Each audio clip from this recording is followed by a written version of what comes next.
ಒಂದು ರೇಟು ರೈತರಿಗೆ ಇಲ್ಲ, ನಾಟ್ ಓಕೆ. ಈಗ ಮಾರ್ಕೆಟ್ ರೇಟ್ ಇರೋದು 1800ರಿಂದ 2300 ತನಕ ಇದೆ. 6 ತಿಂಗಳು ಕಷ್ಟಪಟ್ಟು ಬೆಳೆದು ಇಲ್ಲಾಂದ್ರೆ ನೀರ್ ಕಟ್ಟಕ್ ಹೋಗೋದು, ರೈತರದು ಊಟ, ದೇಶದ ಬೆನ್ನೆಲುಬು ರೈತರು ಅಂತ. ಸೊ 28,430 ರೂಪಾಯಿಲಿ ಇದೆಲ್ಲ ಖರ್ಚನ್ನು ನೋಡ್ಕೋಬೇಕು. ಮತ್ತೆ ರೈತ ಕುಟುಂಬ ಇದ್ದೇ ಇರುತ್ತೆ, ಅವ್ರ ಮಕ್ಳು ಇರ್ತಾರೆ, ಹೆಂಡತಿ ಇರ್ತಾರೆ, ತಂದೆ ಇರ್ತಾರೆ, ತಾಯಿ ಇರ್ತಾರೆ. ಪೆಟ್ರೋಲ್ ರೇಟು ಕೂಡ ತುಂಬಾನೇ ಇದೆ, ಅದು ವರ್ಷ ವರ್ಷ ಜಾಸ್ತಿ ಆಗ್ತಾನೆ ಇದೆ. ಅದೇ ತರ ನಮ್ಮ ಮೆಕ್ಕೆಜೋಳ ಬೆಳೆ ಯಾಕೆ ವರ್ಷ ವರ್ಷ ಜಾಸ್ತಿ ಆಗ್ಬೇಕಲ್ವಾ, ಯಾಕೆ ವರ್ಷ ವರ್ಷ ಕಡಿಮೆ ಆಗ್ತಾ ಇಲ್ಲ, ಯಾಕೆ ಬರೀ ರೈತರಿಗೆ ಮಾತ್ರ ಈ ತರ ಒಂದು ಬೆಳೆದಿರುವಂತಹ ಬೆಳೆಗಳನ್ನ ರೇಟ್ ಡಿಕ್ರೀಸ್ ಮಾಡ್ಕೊಂತ ಬರ್ತೀರಾ ಅಂತ ಅಂದ್ರೆ ಆ ಕಡೆನೂ ಸಾಯಂಗಿಲ್ಲ, ಈ ಕಡೆನೂ ಸಾಯಂಗಿಲ್ಲ. ಆ ತರ ಬೆಲೆ ಕೊಟ್ಟು ನಿಲ್ಲಿಸಬೇಡಿ ರೈತರನ್ನ. ಎಲ್ಲಾ ಉದ್ಯಮದಲ್ಲೂ ಇರುವಂತಹವರು ಒಂದು ಲೆವೆಲ್ಗಂತೂ ಇದ್ದಾರೆ. ಇಲ್ಲಿ ನೋಡಿದ್ರು ಅಡಿಕೆ ಅಡಿಕೆ ಅಡಿಕೆ ಅಡಿಕೆಗೆ ಬೆಂಬಲ ಒಳ್ಳೆ ರೇಟ್ ಸಿಗ್ತಾ ಇದೆ. ಪ್ರತಿ ವರ್ಷ ಅಡಿಕೆ ರೇಟ್ ಇದ್ದೇ ಇರುತ್ತೆ. ಮೆಕ್ಕೆಜೋಳಕ್ಕೆ ರೇಟ್ ಇರುತ್ತಾ? ತಿಂಗಳಿಗೆ 28,430 ರೂಪಾಯಿ ಇಷ್ಟು ತಗೊಳ್ಳೋ ಬದಲು ಮತ್ತೆ ಏನ್ ಮಾಡ್ತಾರೆ ಯುವಕರೆಲ್ಲ, ಸಿಟಿ ಬಂದ್ಬಿಟ್ಟು ಕೆಲಸ ಮಾಡಿ 28,000 ತಿಂಗಳಿಗೆ ದುಡಿತಾರೆ ಅಲ್ವಾ. ಸೊ ಆ ಕಡೆ ಈ ಕಡೆ ಪಾರ್ಟ್ ಟೈಮ್ ಜಾಬ್ ಮಾಡಿದ್ರೆ 50,000 ತನಕನೂ ದುಡಿತಾರೆ. ಸೊ ರೈತರ ಕೆಲಸನ ಯಾಕೆ ಮಾಡ್ಬೇಕು ಅನ್ನೋ ಮೆಂಟಾಲಿಟಿನ ಸೃಷ್ಟಿ ಮಾಡೋದೇ ಇದರಿಂದ ಅಂತ ನನಗೆ ಅಂತ ಅನಿಸ್ತಿದೆ. ಎಲ್ಲ ನನ್ನ ಪ್ರೀತಿಯ ರೈತ ಬಂದವ್ರಿಗೂ ನಮಸ್ಕಾರ. ಎಲ್ರು ಹೇಗಿದ್ದೀರಾ? ಎಲ್ರು ಚೆನ್ನಾಗಿದ್ದೀರಾ ಅಂತ ಭಾವಿಸ್ತಾ, ಸ್ನೇಹಿತರೆ ಮೆಕ್ಕೆಜೋಳದ ಬೆಲೆದ ಬಗ್ಗೆ ಮಾತಾಡ್ಲಿಕ್ಕೆ ಅಂತ ಬಂದಿದ್ದೇನೆ. ಸ್ನೇಹಿತರೆ, ಮೆಕ್ಕೆಜೋಳಕ್ಕೆ ಬೆಲೆ ಏನ್ ಕೊಟ್ಟಿದಾರಲ್ಲ 1800ರಿಂದ 2400 ರೂಪಾಯಿ ತನಕನೂ ಕೂಡ ರೇಟ್ ಆಗಿದೆ. ಸೊ ಈ ರೇಟ್ ಓಕೆನಾ ಎಲ್ಲ ರೈತರಿಗೂ? ಮಾಡಿರುವಂತಹ ಖರ್ಚೆಲ್ಲ ತೆಗೆದು ಬರುವಂತಹ ಬೆಲೆ ಏನಿದೆಯಲ್ಲ ಆ ಬೆಲೆ ಓಕೆನಾ? ಇದೇ ಮೇಲೆ ಕೈ ಇಟ್ಕೊಂಡು ಹೇಳಿ, ನಿಮ್ಗೆ ಓಕೆನಾ ಆ ಒಂದು ರೇಟು 2400 ರೂಪಾಯಿ ತನಕ ಕೊಟ್ಟಿದ್ದಾರೆ. ಬಟ್ ಈ ಒಂದು ರೇಟು ಒಂದೊಂದು ಜಿಲ್ಲೆಯಲ್ಲಿ ಬೇರೆ ಬೇರೆ ಇದೆ. 100 ರೂಪಾಯಿ ಹೆಚ್ಚು ಕಮ್ಮಿ ಇರುತ್ತೆ. ಈ ದಾವಣಗೆರೆಯಲ್ಲಿ 1900 ರೂಪಾಯಿ ನಡೆದ್ರೆ ಹುಬ್ಳಿಲಿ 2000 ರೂಪಾಯಿ ನಡೀತಿದೆ. ರಾಣೆಬೆನ್ನೂರಲ್ಲಿ 1800 ರೂಪಾಯಿ ನಡೀತಿದೆ. ಸೊ ಈ ತರ ಒಂದೊಂದು ಜಿಲ್ಲೆಯಲ್ಲಿ 100 ರೂಪಾಯಿ 200 ರೂಪಾಯಿ ವೇರಿಯೇಷನ್ ನಡೀತಾ ಇದೆ. ಬಟ್ ಈ ಒಂದು ರೇಟು ರೈತರಿಗೆ ಇಲ್ಲ, ನಾಟ್ ಓಕೆ.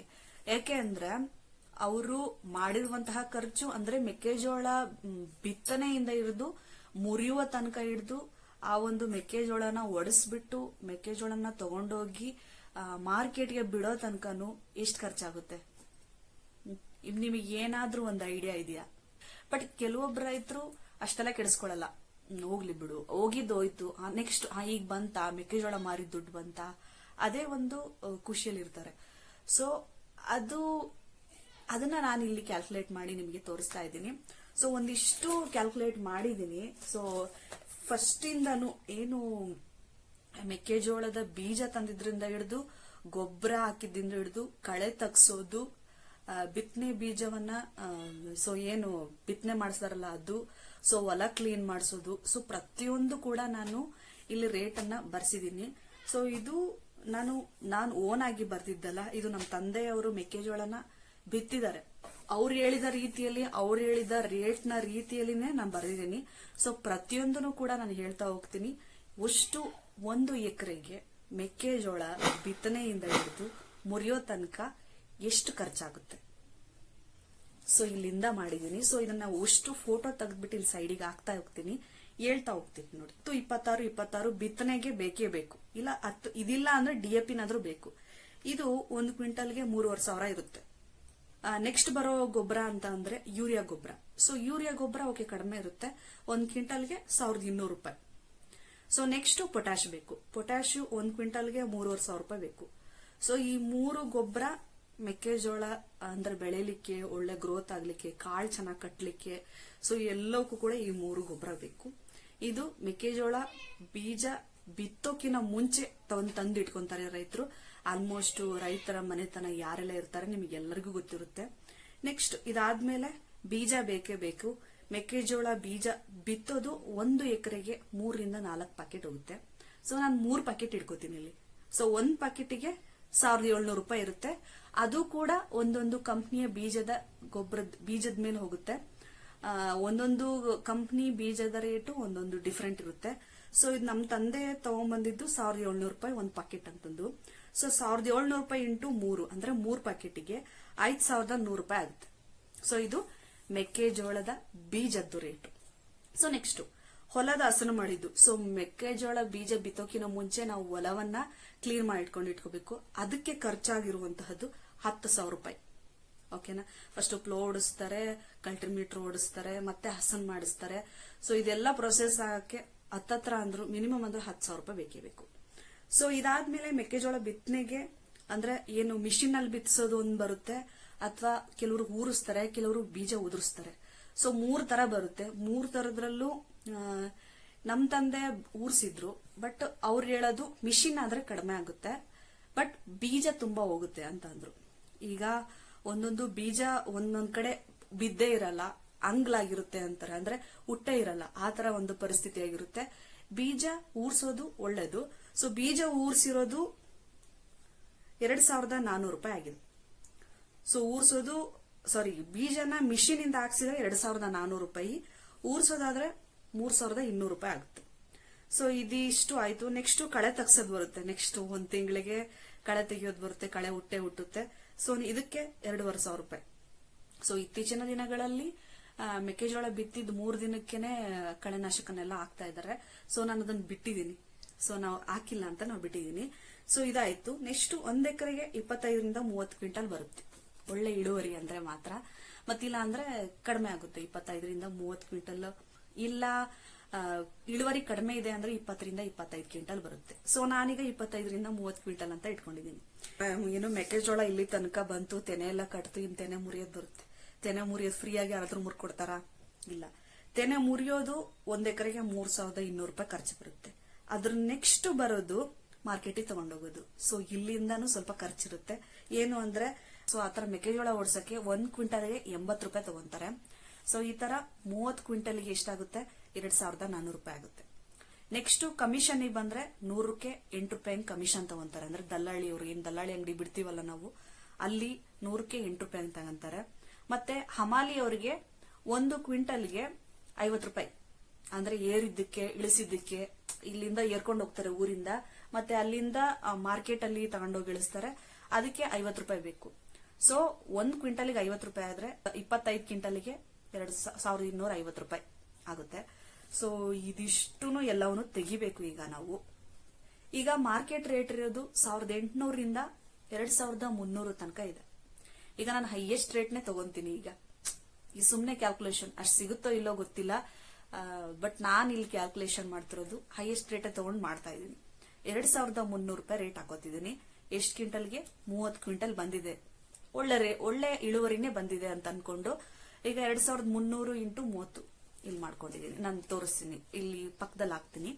ಸೊ 2300 ಇಂಟು 30 ಕ್ವಿಂಟಲ್ಗೆ 69,000 ಆಗುತ್ತೆ.